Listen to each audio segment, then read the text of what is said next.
Well, I think what the mayor said and what you said, I mean, I don't think you guys have addressed the issue. You see, there is a moral responsibility on the United States because this problem was brought to Nigeria's doorstep by the actions of the Obama administration. If the Obama administration had not intervened in Libya, if Gaddafi was a nasty piece of work, but he stabilized his country. If Gaddafi had not been killed and if all those foreign mercenaries hadn't left Libya to come here, Boko Haram started, they were not violent at the beginning. Mohammed Yusuf used to have debates. He had a debate with Issa Pantami. He had a debate. That's what he was doing. He was killed, and then these guys came in and they did a hostile takeover of Boko Haram, and then that was what happened. They had arms. If the United States had not done what they did in Libya, we would not be facing a torrent, not just us, the Sahelian countries. So they just say that, okay, well, we've got minerals and we've got this, and you don't know. No. Listen, you have a moral responsibility. The United States has a moral responsibility because government is a continuum. You know, so we've seen in cases whereby the United States has paid reparations. We're not asking, under Obama, they used a law called the Leahy Law, after causing a problem, to deny this country weapons. We had to go and purchase weapons on the black market. So Nigeria is paying a price for a problem that we did not cause.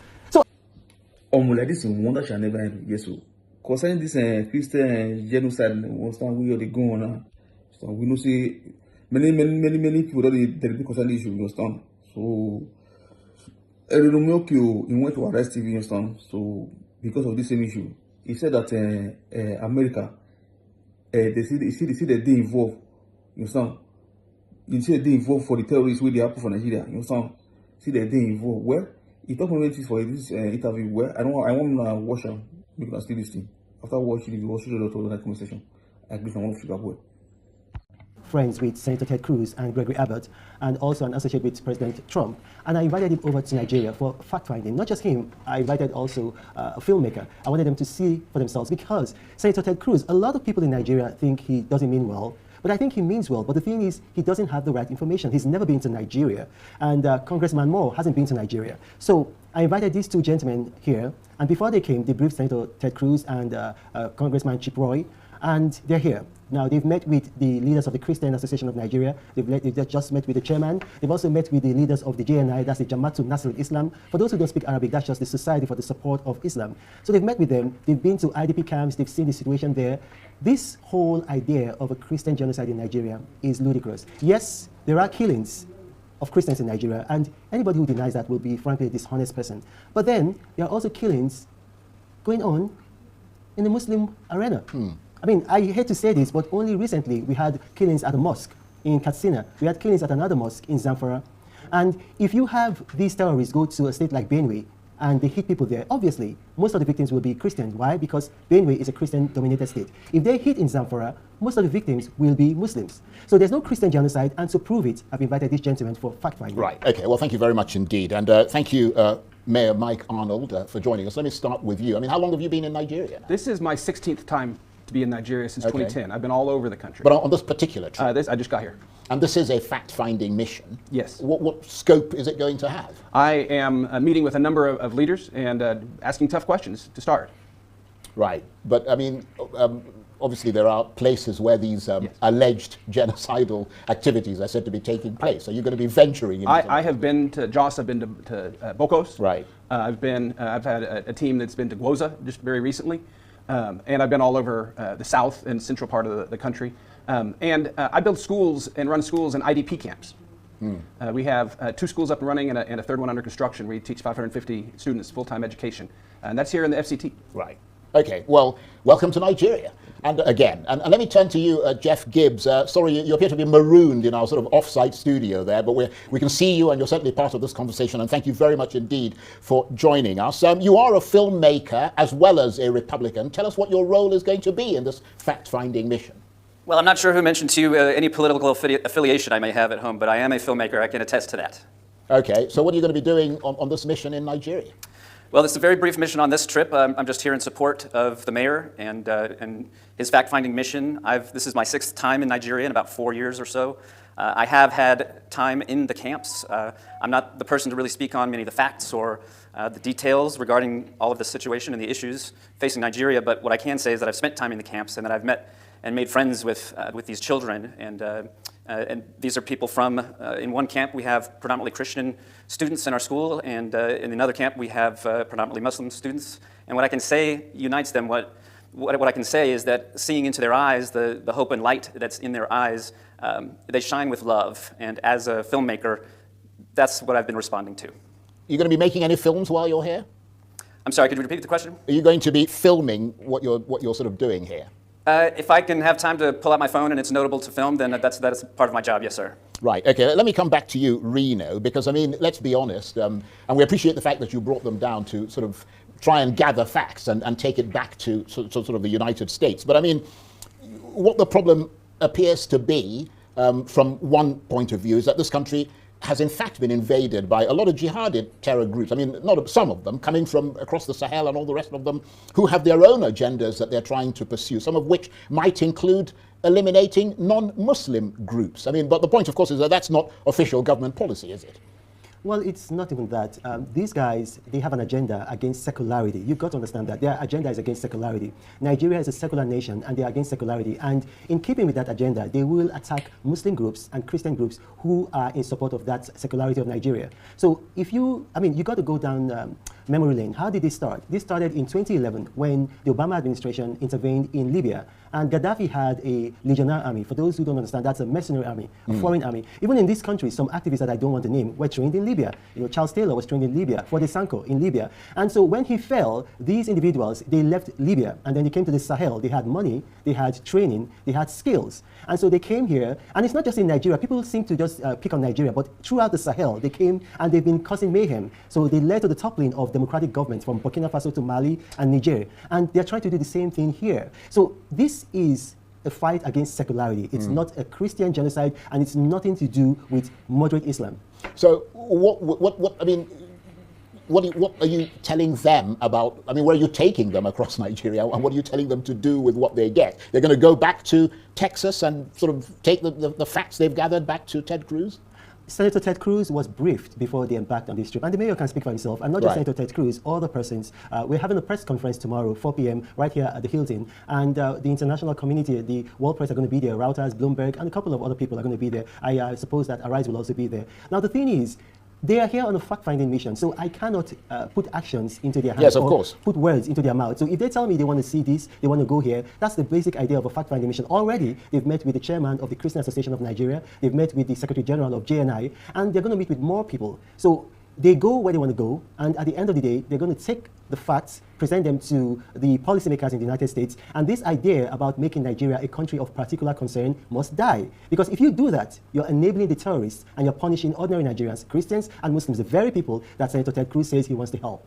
And Mayor Arnold, I mean, in reality, Nigeria's, you say you've obviously been here a number of times. I don't know how much sort of homework or whether your previous visits were in any way related to what you're doing now, but I mean, Nigeria's conflicts are multifaceted. I mean, they're driven by ethnic rivalries, there are land disputes, there's pure criminality, with religion often taking a secondary or tertiary position. Boko Haram, for example, which emerged in Maiduguri in the far north Borno state in 2009, positioned itself against the Nigerian state as an apostate entity, not against any single religious group. And in fact, most of their victims have been Muslims. I don't know whether you're aware of that sort of thing. I mean, and this is coming from people who are non-Muslims. Well, since 2019, this is my 6th time in Nigeria since then.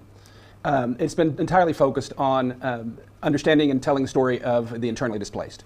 And the filmmaker, Mr. Gibbs, is my producer for a film a documentary film that we've been producing now for many years, all through Nigeria, and getting the stories and profiles of these displaced people, which I'm startled that people don't talk about that more. There's estimates anywhere from 4 to 10 million Nigerians who were peaceful, productive people that are now denied and ground down and given no chance to get back. And that's the larger, to me, tragedy, the byproduct of this. I see children, a lot of them, multitudes, millions, literally, of children growing up believing that power comes from violence and that being peaceful is death. And that's a curse on this nation if there's no intervention.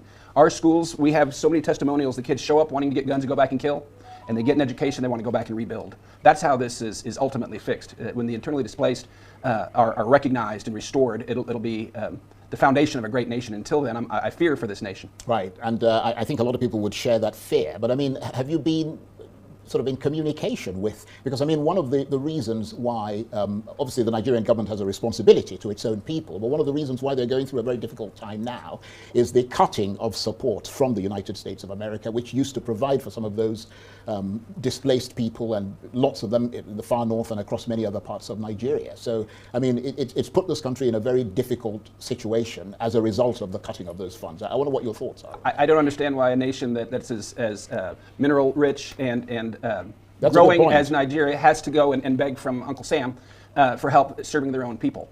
Nigerians have plenty of resources to help these people get back, or at least get something where they can have stability and a life. Now they're denied, they're ground down, they're called criminals, they're called vagrants, their homes are bulldozed with no warning. It's a horrific life that these people are living, and nobody's here. I mean, why should it be? You don't want America to come here and say anything about terrorism, but you want their money? That doesn't make sense to me whatsoever. Yeah, that makes that's a good point. And let me come to you, Jeff Gibbs, in our off-site studio. I wonder what you make of what's been said so far. Well, you certainly have two of the more informed and well-studied people on the subject on your dais there this evening. And again, my reiteration would be that across all of the walks of life, across all of the different tribes people, faith backgrounds, what I've seen through the hearts and the eyes of Nigerians is what keeps me coming back.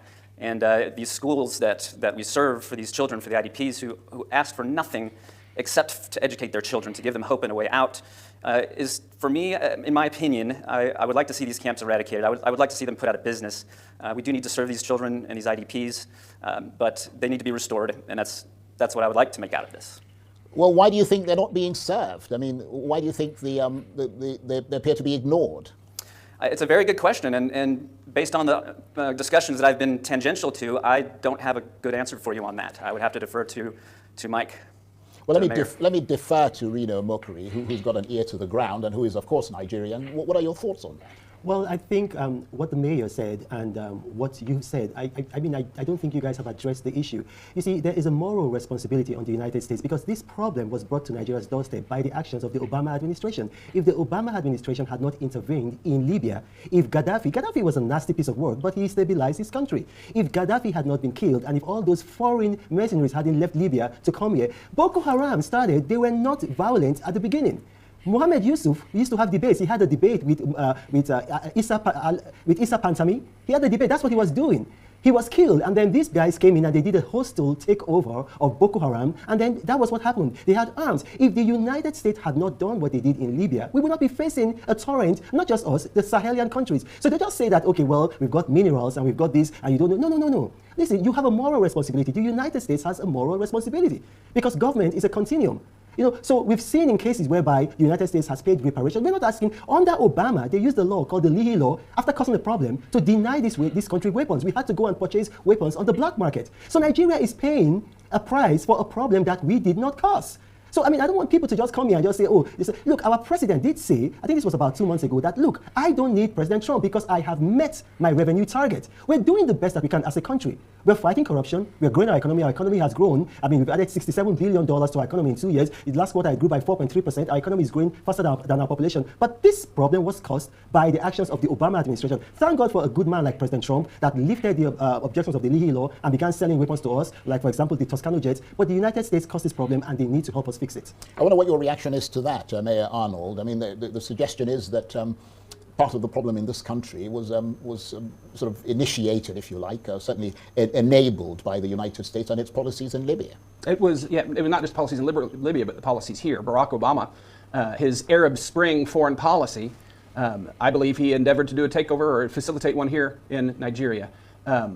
We've got, not prepared to release it yet, but hard proof that Obama was very much behind the advance of Boko Haram, intentionally so. And Obama holds a lot of the blame.